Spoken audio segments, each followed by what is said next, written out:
Hello. Hello. Good afternoon, world. How are we all today? All good, thank you. Good, thanks. Yeah, good, thanks. So today's session is about streaming safely and effectively. We're going to look at a few things today, which include what measures do venues, artists, and crew each need to take, and how to do this safely. We'll look at pricing models, ticket sale models, and licensing, and sort of everything in between. This is, I see it as the lunch hour, so I'm pouring myself a virtual pint, and I hope you guys will do too. And yeah, just want this to be a real sort of open conversation about streaming, because it's such a hot topic at the moment, along with so many other topics that have been discussed during the sessions this last couple of days. So I'll do a very brief introduction to myself, and then I'll ask people to introduce themselves and give them a little bit of background. My name's Joe Bailey. I decided in 2009 to set up a recording studio in the recession, which was a fantastic idea at the time. And slowly over time, it has snowballed to create so many opportunities in my wonderful town of Ipswich. In 2016, I set up a not-for-profit CIC called Out Loud Music, and a part of that setup, we created a new music venue. So we have an 80 capacity venue called the Smokehouse, and that is also based in Ipswich.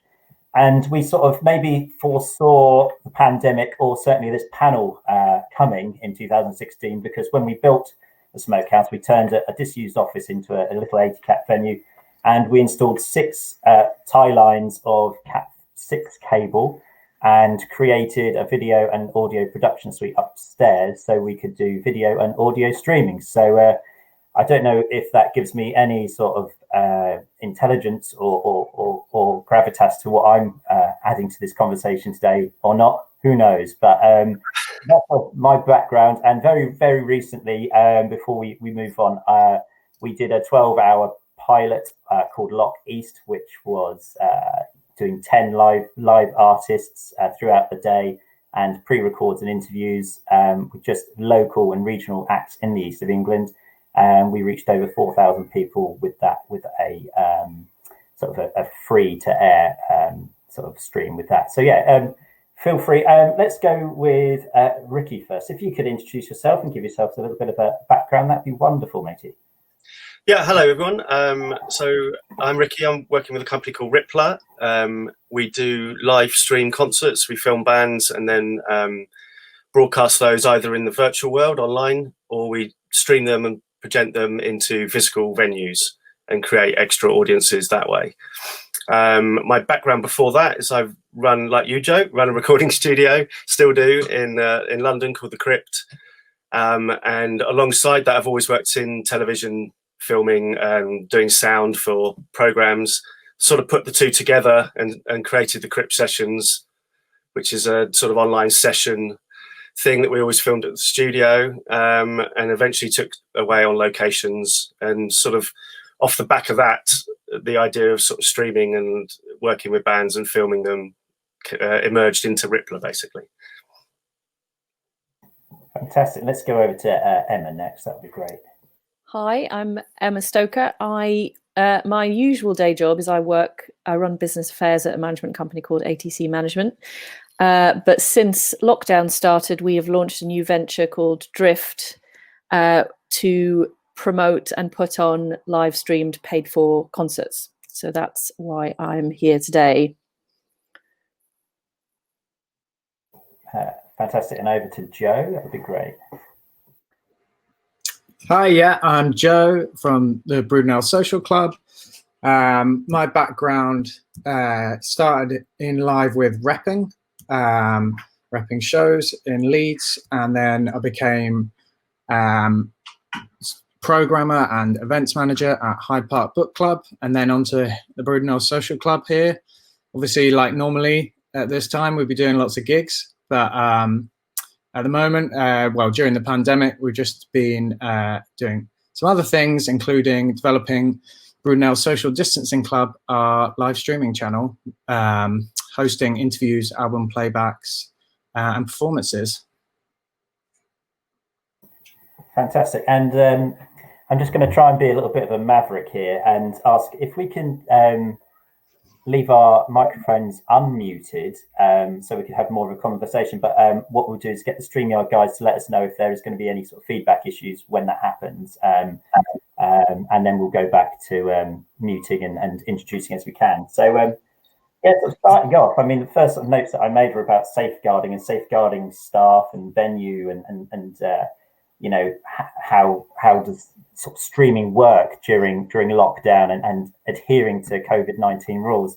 Did obviously Emma and Ricky, you've been quite active, I believe, in what your output has been. What sort of safeguarding measures have you guys been having to adhere to? So, I mean, from a production side, crew side, obviously we've got to put various safety measures in, like everyone is. So the usual things like masks, taking everyone's temperature before they come in, but also we sort of break the crew up into its separate parts. So we'll bring lighting in at one point, let them do their part. The riggers come in, do their part. We'll let the cameras come in and sound all at separate points just to do their bits to minimize crew in the room. We've invested in some remote cameras so that you can have a mix of, when you're doing multi-cams, you can have a mix of operated cameras, but also remote cameras that can be controlled from the back of the room. So you're trying to minimize the amount of people needed on site, I guess, in the spaces. Yeah, those are the sort of basic things that we're doing. Obviously, one-way systems, working with the venues and deciding how best to manage bringing people in and taking them out of the space as well. Yeah, that's sort of our experience. Mercifully, the production companies that we're engaging are kind of handling all of that. But everything that you've said, Ricky, kind of rings true in terms of what we've had to do, which doesn't seem such an onerous process as long as you know exactly what to do. But that sort of limiting people on site, everyone sort of signs a declaration and understands, you know, undertakes to comply with the one-way systems, etc. But we've not found that it's caused any major issues in terms of actually producing the show in the end, because obviously it helps that the audience isn't there. So you've got, depending on the size of your venue, you've got enough room to comply with all of those stipulations. I think it might just take a little longer to put together than it would have done normally, I guess, just because you're having to stagger certain things and having less people. So you'd normally have a few sort of runners and cable bashers and whatever that you maybe not bringing in at the time just because you're trying to keep the crews down. But it's manageable. Yeah, and how have you found that, Joe, as well, with the events that you've been broadcasting? Yeah, I suppose as a venue, we haven't hosted any here live, so it's a bit different from Ricky and Emma, who have had like a site where they've streamed from, where people are coming into an environment and you have to manage that. So I suppose, like in a way, the safest way to do any live streaming is to do it remotely anyway and be socially distanced that way. So I think that's one thing you can look at, is what elements of it can you actually do from outside the venue or outside wherever you're shooting, or maybe it can all be, or maybe you just need to look at elements and then break it down. Yeah, and have we found, like, from guidance from government and also from other organisations like NVT, has it been clear, or have we found that we've had to sort of make up our own way and minds with things? I think there's a bit of both, really. I mean, everybody's obviously got to have their own way of working and common sense and following the guidelines where they can. They do get updated quite often. There's different guidelines depending on what sort of musicians you're working with. If you're working with an orchestra, that type of thing is a much bigger. There's much more things to consider around spacing of people and the musicians for that sort of thing. I do think there's still, you know, lots of things you can do in a smaller way, and people are obviously been doing stuff at home and doing stuff from their own spaces as well, which you maybe don't need so much crew. We're sort of talking on the bigger scale of production here, but there's a lot of people, as we've all seen, who've been doing stuff online, and there are good tools out there that are sort of affordable that you can still do that. Yeah, for example, you know, how far should the cameraman be from the lead singer? Because it's not always that clear. Are we thinking 1 meter, 2 I think meters, it's supposed to be 6 3 meters? meters. Yeah, I think it's supposed to be 3 at the moment. Because I've heard 6 was the last thing that I had heard. But for our venue, that you've got to be in the toilets for 6 meters. It's so small. So I think brass and woodwind is 6 meters, I think. But you have to check all the time, because the guidelines are always been sort of updated, and yeah, maybe different to when I last looked now. So and have people been checking in health and safety wise with their local councils as well? The councils, I believe, have been giving guidance on that. And when we streamed and engaged the local council on it, because we had been told in an MVT session, and rightly so, you know, engage the council, see what the ins and outs are. And they came back with, you don't have to show us the risk assessment, but as long as you've done it, you'll be all right. I mean, how have you guys found that? We certainly had to engage when we had Laura Marling at Union Chapel. With the local authority were involved in that. I think it felt like it was more a sort of curfew issue. We thought we might have a bit more leeway to film later on into the night, but notwithstanding the fact there was no audience, we still were given quite strict cut-off times for that. But I think they were quite cooperative, and like you say, as long as you've done the risk assessment, you know, they're not sort of looking for anything beyond that. Joe, how have you been sort of engaging in the local council as well?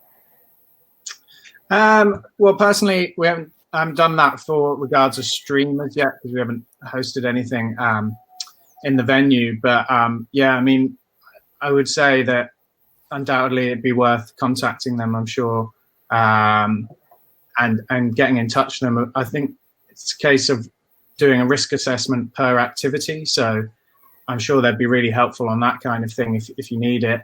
It sounds like you have some experience with that as well. So maybe having done a stream from the venue, how did you find that?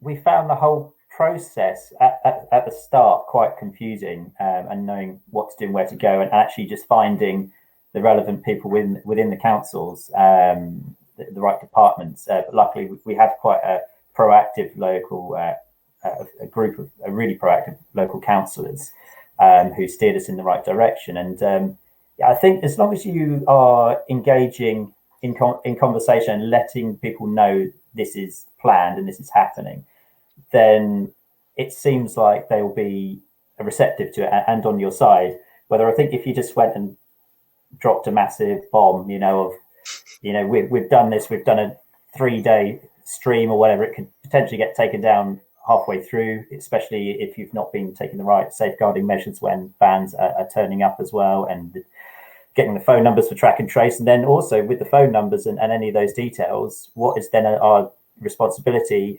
regarding our data protection policies, and where do we store this information and for how long? So it is a little bit of a minefield with that, but yeah, I'm just glad that we've done it once, and we'll continue to do it. So the other tiny little things I wanted to chat about safeguarding was, yeah, what should venues and artists consider for their safety? Is there a certain amount of ownership that the artist should be taking on, or are we just thinking that the venue should accept all the risk? I think for art, so the shows that we've done, we're the production company effectively, come promoter. Oh, sorry, we're the promoter. So we enter into all the contracts with the production company, with the venue. I think if there was any issue, the buck would ultimately stop with us, provided that the venue has done what they need to do to tick their boxes, and that we would ultimately be liable for the production company as well. But that's just in terms of how our event is, you know, structured. Sort of everybody goes through us, so we have a chunky public liability policy, etc. And I think it's ultimately our obligation to make sure that everybody's doing what they need to do. I mean, if you're talking about on a practical level, I think equipment needs to be cleaned and things like that. So any microphones that are going to be shared, I think the rule was you clean down one after, and I think it's 72 hours that they're not supposed to be used, but before someone else uses it. So there's sort of there's tricks around that sort of stuff. I guess if you're doing the constant flow of things in your venue, you're going to have to be a little bit aware of just managing the equipment side of it as well. Yeah, we had to make sure that we had individual mics that were only single use for that purpose, and then they were disinfected afterwards to be used again. But yeah, we wouldn't reuse a microphone because, as you say, you have to give it such a. I think it's 72 hours. Yeah, you have to rest for. Yeah, and just even finding the right method for cleaning the microphones and researching that, takes time, and getting your toothbrush out or whatever you might have to do to clean it. So we're still waiting for Joe from PRS to turn up, which hopefully he will jump in at some point, because he's from the PRS Foundation and he'll be able to give us a great insight to how they can support streaming in the future, and what grants they have available, which is great. So I had a whole thing on licensing here. That's certainly an area that I have very, very little knowledge on. And I imagine maybe Emma might have a lot more to say on licensing, and it's not a straightforward thing, is it? No, we are currently in a sort of formal consultation with PRS as to how we can make the process of licensing these things as straightforward as possible. But it's one of those sort of music industry rights areas where there's a lot of mouths that sort of want to be fed. So unfortunately, there's no one license that, like an AP1 or whatever, that you can kind of download, tick a box and move on. It's still a matter for discussion because publishers say that there's a mechanical license to it, and that doesn't sit with PRS. And then in the US, it's different as well. And so it's fascinating, but it's complete. There's no easy answer to it, especially because we're selling tickets globally. So to what extent, these rights need to be cleared on a global basis? So do you think that you could be picked up on that down the line, or is everyone sort of hoping for the best because there isn't any clear guidance at the moment? I think all we can do, because obviously this, we see this very much as something that benefits the whole of the industry. And so we're not going to not do it because there's no easy answer to it. And ultimately, I think the liability would be with us we are putting aside a percentage of net box office for licensing, and, with full and sort of frank disclosure with PRS on that. I suspect we're not going to have a clear answer on it until for a good couple of years, potentially. So yeah, there's definitely a risk on that, but it's one that we are sort of taking on the basis that hopefully everybody sees that this is revenue for everybody that wouldn't be there if we didn't just sort of crack on with it, really. But yeah, it's complicated.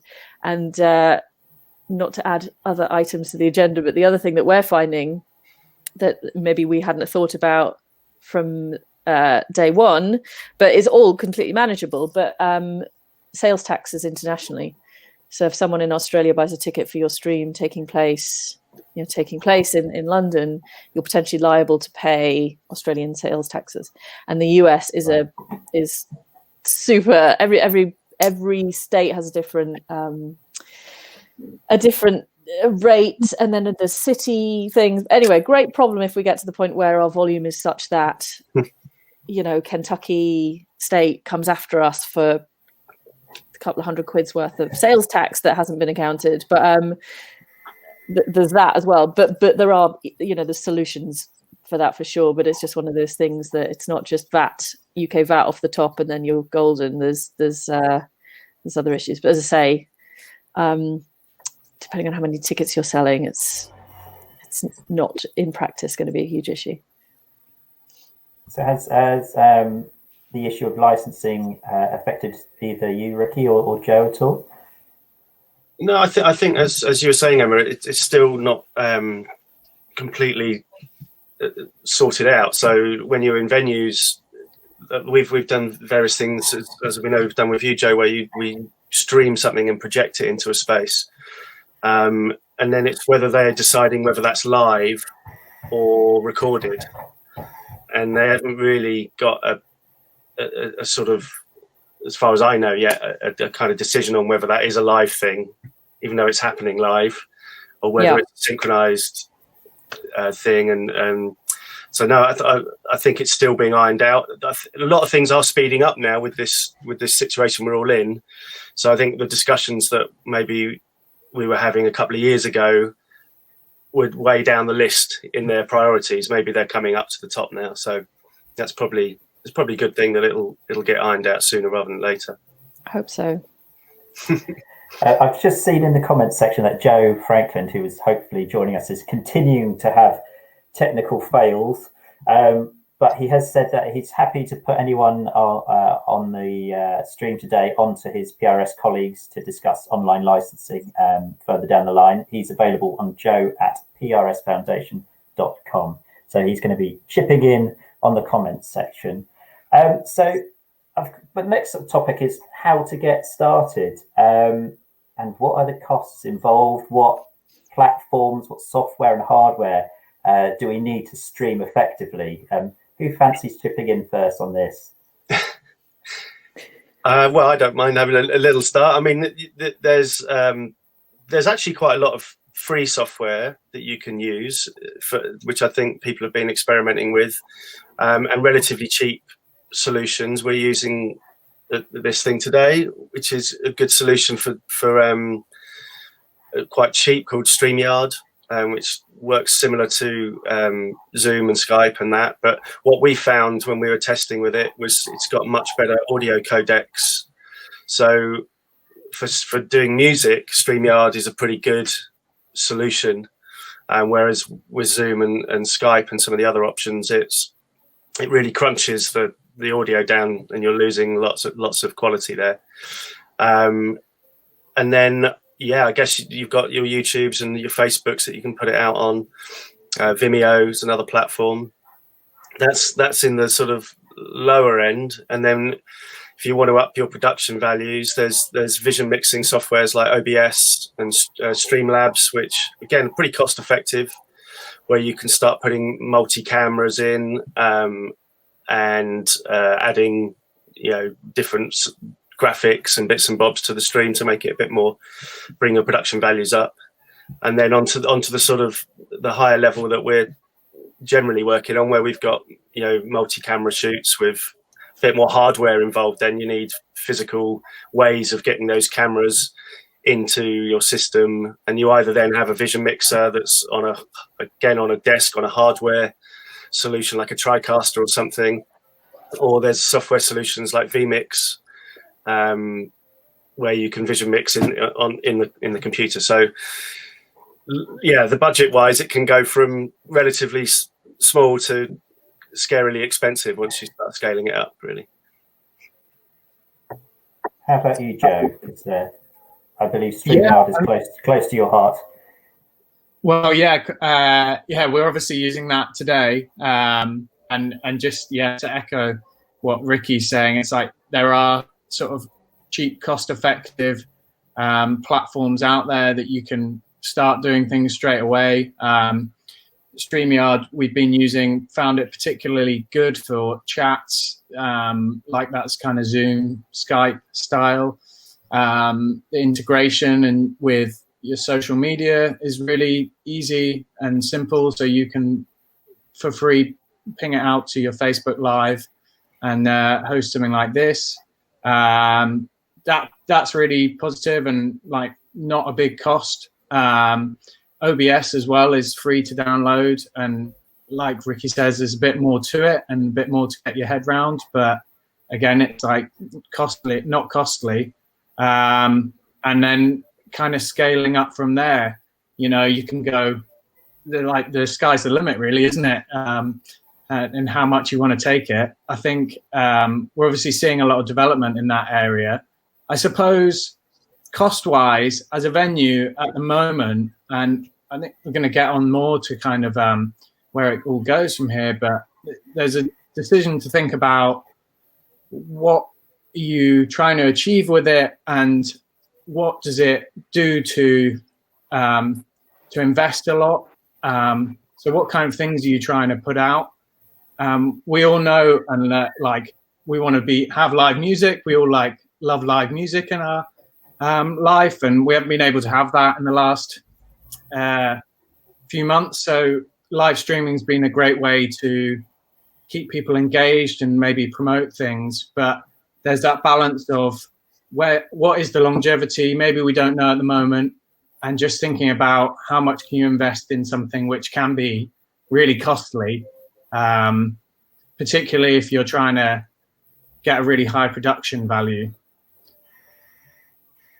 Yeah, absolutely. I mean, we definitely see this as a longer term business model for artists kind of going forward. In terms of, I think that's the key thing, is what people are getting when we're asking people to pay. I think people are so used to, certainly sort of from the artist side of things, people are so used to getting audio-visual music content for free, and it's just sort of become that it's promo, and so it's for free, and why should we pay for it? So we're very conscious in terms of the shows that we have done and we're going to do in the future, that we need to kind of add, if we're asking people to pay for a ticket, excuse me, we need to add to that. It needs to be a sort of really special event. I'm not saying that you kind of need to spend a load of money to make it special, but that's the kind of the key thing, so that we can justify people paying for it. But I think what we are hoping is going to happen is that this will change people's behavior in terms of what kind of getting beyond that audio-visual, a concert film, I can watch that for free on YouTube, that they get used to paying for it. And as long as you get the price point right, this is a whole new revenue stream for artists. It's not going to cannibalize the live experience, because it's not the same as going to a club and being side by side with people sharing that experience. But it is something different, again, to just watching an on-demand concert film. So we've been putting quite a lot into production costs on the shows that we've done. So far we did Laura Marling at Union Chapel. That was the first one. And then since then we had Leanne La Havas at the Roundhouse, and Nick Cave it was a pre-recorded event at Ali Pali, but then was broadcast as a kind of one time only event. And tonight, actually, we've got Dermot Kennedy at the Natural History Museum, which will be very interesting. So I think the key thing for us is, yes, this can be a sustainable new business model, particularly as artists don't necessarily want to tour as much, or there's always areas that you can't reach in a standard touring sort of schedule, but that where you do have fans, and if you can create something that's special, and that perhaps is geo-locked, so this is literally a show for your Philippines fans or whatever, then that that has a value and adds to the standard sort of tour schedule. Yes, so sort of bearing that in mind, and these sort of very high production, filmic things streams that you've been putting on with Laura Marling, Nick Cave, and others. I'm thinking of the audience perspective here as well, and I'd be interested to see if anyone wants to comment on this from an audience perspective. So we've got these really beautifully shot streams, and they have a certain ticket price. Is there a market for something a little bit more gritty? Because you'd definitely go to a place like ours, or somewhere it's just maybe with sticky floors, when you're stuck behind a 6-foot chat with body odor, and you haven't got that beautiful vision of everybody on stage all the time. Is there a market at a lower price that there could be something a little bit more rough and ready, but still has the audio quality and production values around it? Do you think that is a viable option? I think so. We've got we're talking at the moment with another artist who wants to do it in his local village hall, which I think if you've got the right creative around it, could be amazing. I mean, I don't necessarily need to see him at Southwark Cathedral if I'm seeing him at something that's kind of intimate and that is important to him. And also, I think, bands that you see at the O2, or, you're always there with 10,000 other people, to then do something that feels really intimate and that is a bit different to what the normal kind of experience that you'd have of seeing them live. I feel that there is certainly a value in that, but I think like a lot of this, it's all around the messaging and the marketing and and the creative, and just making sure that all lines up and that it's not just a sort of here's another one kind of thing.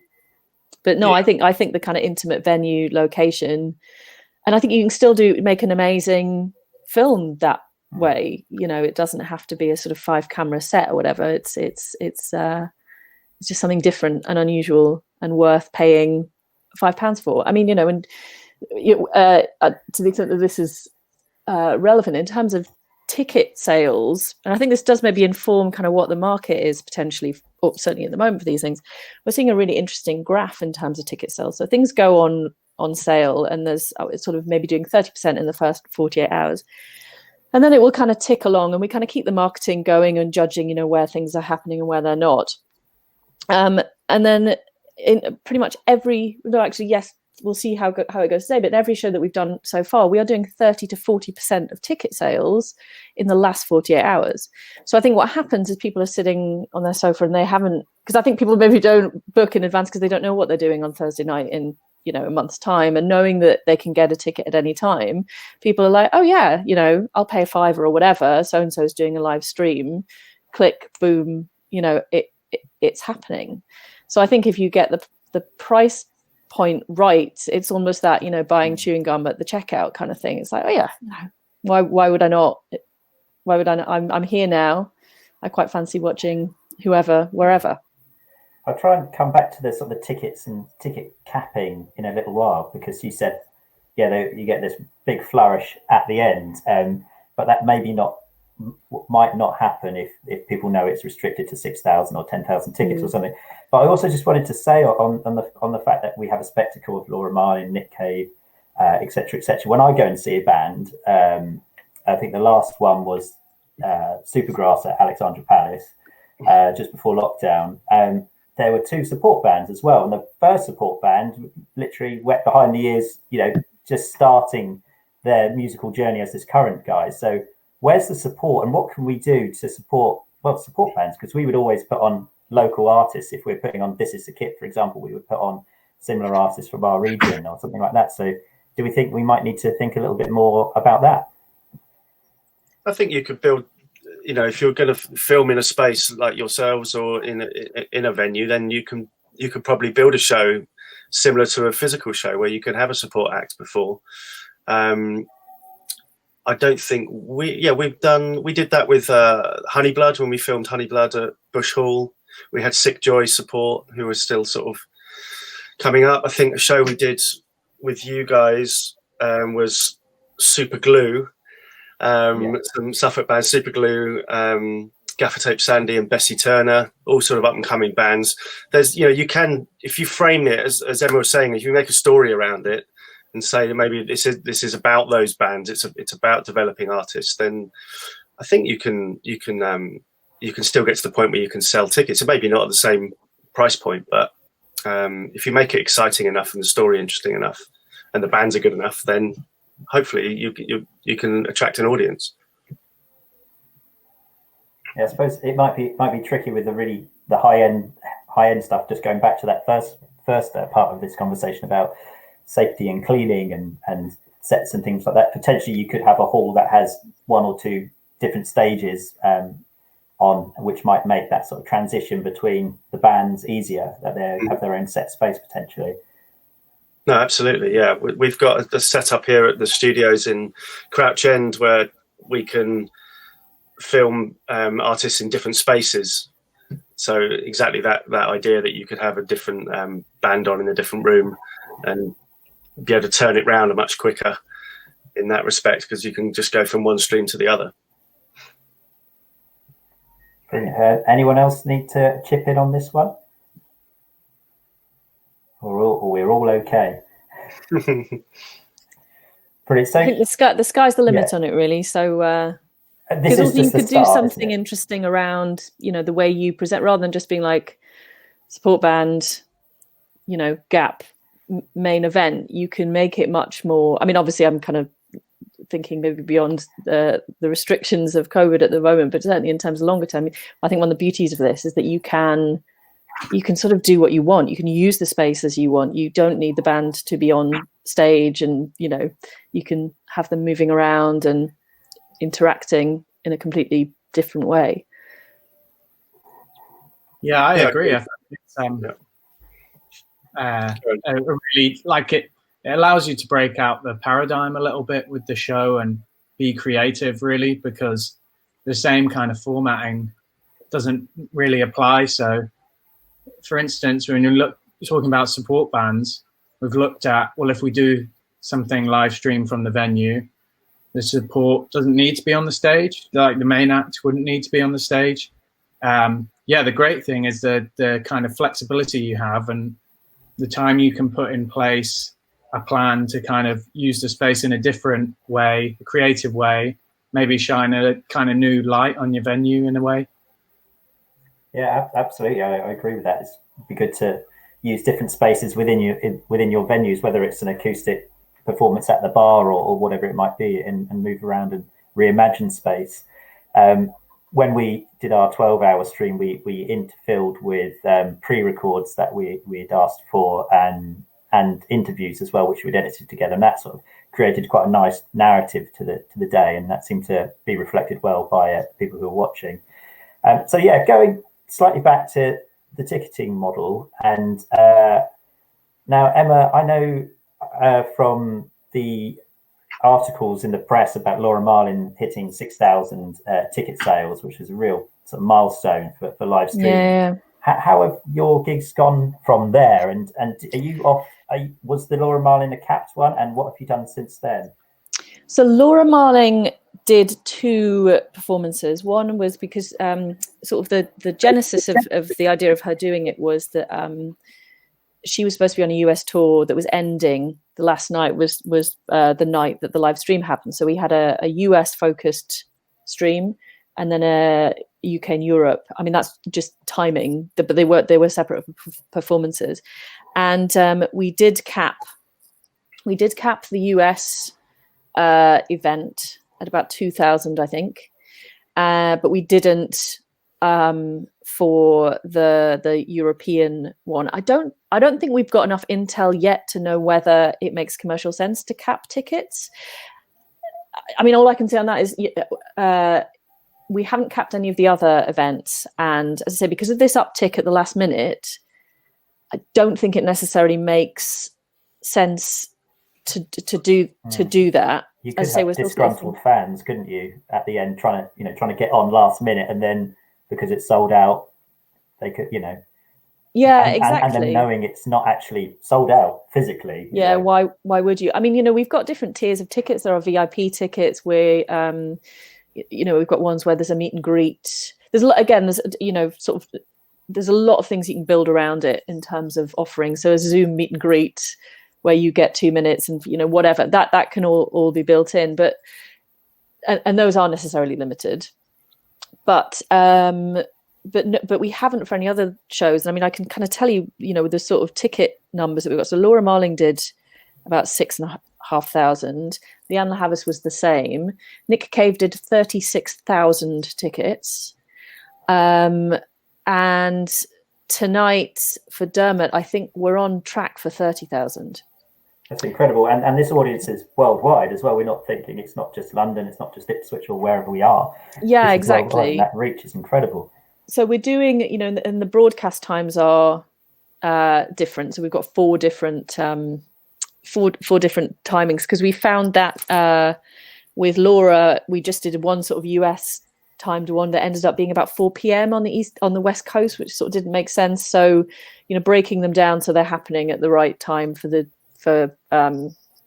territory. But then you're finding people in Abu Dhabi buying tickets for the US show, because at the moment we're working on kind of how we geo lock tickets, which is it's definitely possible. But at the moment, we're kind of working through that with the ticketing partners, because you've got an issue in that $10 in the States is a good price, but it's not a good price in Brazil, for example. So we're kind of working on that. But yeah, in terms of, I think at the moment, subject to sort of further intel and sort of looking and crunching data, it's feeling at the moment that it doesn't make sense to cap the tickets, and that people don't feel sort of shortchanged if there are 36,000 people potentially watching it. It's incredible stuff and incredible numbers that and the potential is vast, really. I wonder if you can educate a simpleton like me quickly, Emma, with Geo Locking Tickets, because not everybody will know the language, and I certainly don't. What does that mean specifically? Sure. Well, because when you get your ticket, you effectively are delivered a link, and we effectively so if we're scaling ticket prices, and like we say, we do a South America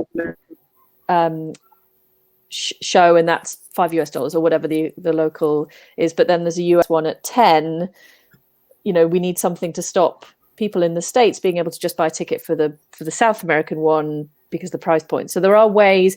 So when you get your ticket, you effectively get a unique link that then connects you to it, which we can geolock broadly. But on the ticket side of things, having that technology so that if you are located in the US and you buy a ticket, I've got a bit of feedback then. I don't know if anybody else has, slightly ringing in my ears, that you can't, that ticket only works for the US show and doesn't,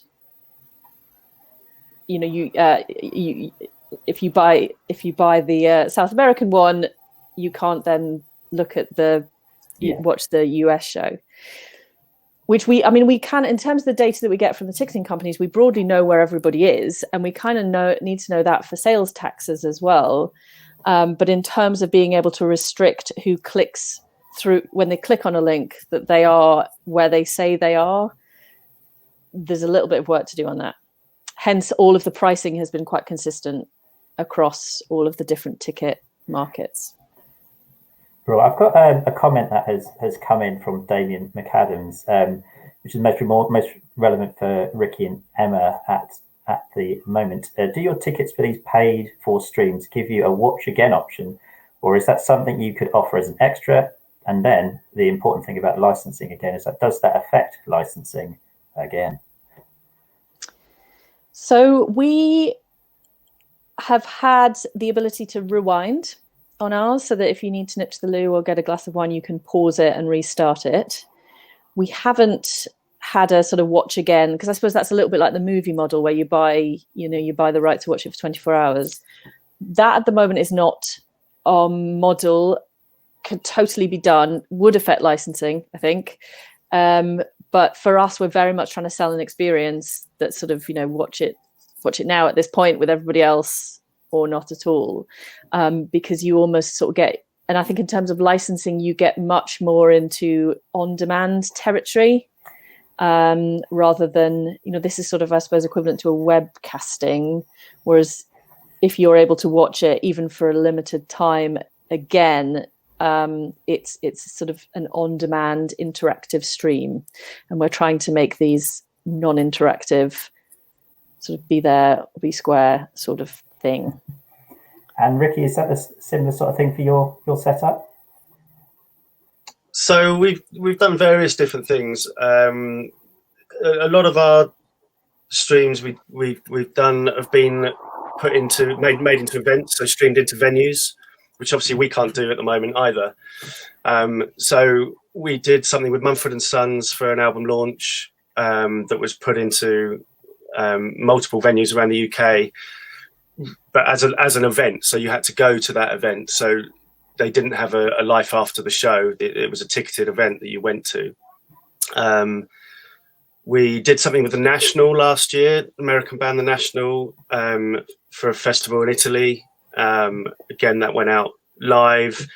and wasn't able to rewatch. But what the band did actually this year, when this COVID situation happened, is they reposted that in order to raise some revenue for their crew, which I thought was a really cool thing that they did. So people did get to watch it again. But yeah, so there's different kind of models for different ways that we look at it, really. We had a technical issue with the Nick Cave stream in Australia that we actually haven't got to the bottom of, and so what we did was, for those ticket buyers, we gave them a link that they could watch for a period of time. But that wasn't kind of planned, but it's something that can be done if you need to. Cool. So thinking about the venues side of things, when we get back to a little bit of normal and people are back into venues, what do we think the role of streaming will be? And I'm thinking about, say for example, at the Brudenell, if they put on an artist that sells out pretty rapidly, I think, is it 400 cap, I think there, please let me know if I'm wrong. And, then is there a need, or should we be looking at putting on streaming in addition to, say, you sell out the gig and then you can make online tickets available? Because we don't want to stop people from going to the events or going, well, I would go to this gig, but I'm just going to watch it on the telly, so it'll be all right, which then diminishes that experience for the gig goers and the bands who are there. So yeah, if I stick that on to Joe to start with, I mean, what do you think about that and the sort of hybrid model that could exist afterwards? Yeah, it's an interesting idea, isn't it? I suppose at the moment we're still in a little bit of the territory in between, where it's like at first gigs and then like the proliferation of live streaming when gigs weren't possible, and now on the horizon perhaps gigs coming back, but obviously loads of like development in live streaming and some really exciting things going on.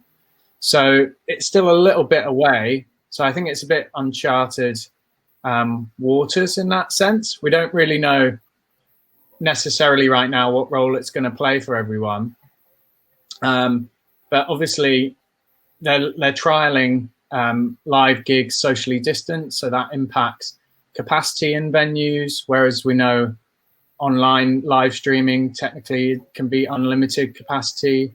There's financial viability, especially to think about with socially distanced gigs in person.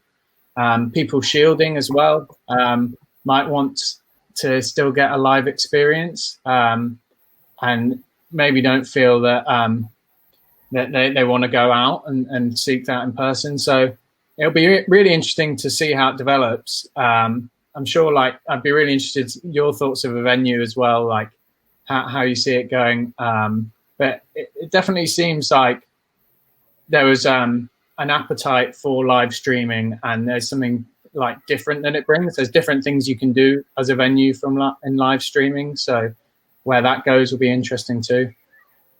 Yeah, I think that we'll most probably look, if we're able to get people back in the venue for Independent Venue Week at the end of January, to try and look at that model, because our gigs being 80 cap, when we're bringing in artists like Born Dusha and This Is the Kit, Toy and WH Lung, they sell out pretty much instantly. So I think there's real value to having that live stream as well. I think that people at the venue will still have that buzz and I was there, I was at that gig moment, whilst for a smaller amount of cash you can watch it if you were unable to get tickets. And of course it then opens up those gigs nationally and internationally potentially as well, which is fantastic. I just want to mention that Joe, who was supposed to be on this panel as well, has mentioned about there are PRS Foundation grants for looking at hybrid models and streaming. Maybe Joe could confirm if some equipment is involved in that as well. And I'm absolutely happy to have my email shared with anyone who is interested in trying to get a system together on a budget. We have invested a lot more recently on 4K cameras and Panasonic GH5s, which at the price point of £1,500, we sort of researched that are pretty much the best in that price point before you go absolutely mega with expenditure. So sort of advice on cameras, camera switching as well, because there's a new Blackmagic camera switcher, which is really, really good around the £500 price point, which smashes the audio together and puts the codecs on, etc. And also the streaming platforms like Ricky was mentioning earlier, like OBS. We found that one really helpful, but it's the learning curve is quite high on that, and we're certainly not we're not there as yet with it. So yeah, there's lots, you know, I'm sure that we could all help discuss, and I think, you know, being as open and sharing our experiences will hopefully help this help the industry over the next 3 to 4 months and beyond. We've got to wrap it up in 5 minutes. So is there any other particular areas that you guys would like to discuss in the next 5 minutes at all? Anything that's pertinent and on the tips of your tongues?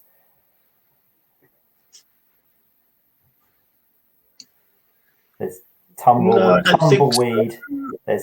I'm also, if anybody, again, I'm open like you are, Joe. If anyone wants to get in touch and wants some advice on any technical issues or equipment, things like that, happy to help. Yeah, for venue end or musician end, happy to help if we can. I've just noticed in the comments that we've had Emma Randall just mention about it'd be interesting in more information about setting up a system on a budget, etc. So I'm absolutely happy to be contacted at joe@thesmokehouse.org, and I'm sure it will get posted up as well for the super budget stuff, because I think a production, once we're up and running, our production levels financially, we can make it happen for about £1,000, but then it can go up to 50, 60,000 and beyond. You know, we have a dedicated team of volunteers who buy into the sort of our training ethics and our DIY model. So yeah, I'm sure we'd all be okay to discuss that side of things. And there might be bits of kit that I have no idea of that serve the purpose really well. I'll just check some other comments. Joe has been commenting again about the support for artists and what they're able to offer. There's also the Arts Council England fund for grassroots venues as well, which is great. I'm just going to look at Neil's comment very quickly as well. And he says, do you think the future will be more like TV football matches, where the clubs are worried about the real fan attendance, but not stadia? Are pretty much, but stadiums are not full, even though matches are televised. I think I get that, because the live event is very different, you know. So do we think that the streaming, when gigs are back to normal, how will that impact the venues themselves? Only 2 minutes. I think Emma talked about this briefly earlier on about the potential cannibalization of ticket sales. And we've been looking at this for a while. I think the good model that we've seen is things like National Theatre Live that stream their shows into cinemas, and they've actually created a whole new revenue stream for their, like, hugely, like 60% up revenue for their theatre shows. And it hasn't changed. They're still selling out every theatre show they do. So I think there's if we get it right, and there's different ways of doing it, but I think you can actually build a brand for your venue potentially on the back of live streaming. The same has happened in the Royal Opera. Their tickets have stayed steady at the Opera House itself, but they've just generated a whole new revenue stream. So if you're able to sort of think about your venue as a brand and are willing to sort of put some production values in, then you may be able to sort of raise things rather than worry about losing on your live thing. I don't think you're ever going to get rid of live audiences. That's you can't get rid of us that quickly, eh? You can't get rid of us. So just wrapping up, I think that's a really good note, Rick, is to say that this is really positive. You know, there's so many opportunities, as you say, to increase your brand awareness, not just locally, regionally, nationally, but internationally as well. And some notes that Joe Franklin put in earlier on before his technical issues was saying, you know, let's be really positive about this. And, you know, we could engage with fans from outside the region and outside the country. And he said he, for one, is one who would love to watch more Brudenell shows, for example. So, this is a really, really positive time. lots of innovation. We won't get it right straight away, but if we keep sort of trying and sharing our collective experiences, I'm sure we will have a fantastic future with this hybrid model. So yeah, I'd just like to say thank you very much to Joe, Emma, Ricky, and to Joe on the comments as well.